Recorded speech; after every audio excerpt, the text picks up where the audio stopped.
జీవితమంటే కల కాదు, అది కవులు రచించే కథ కాదు.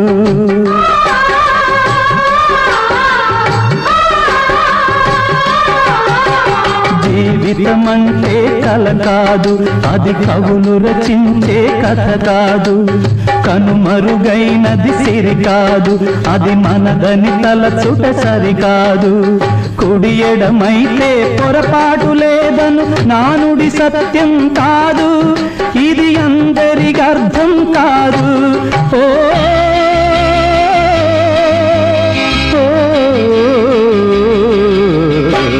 వేగు చుక్క మొలిచింది, వేకువ పొడ చూపింది, తూర్పు తెల్లవారక ముందే కాలం మాటేసింది, నా కళ్ళని కాటేసింది, కాలం మాటేసింది.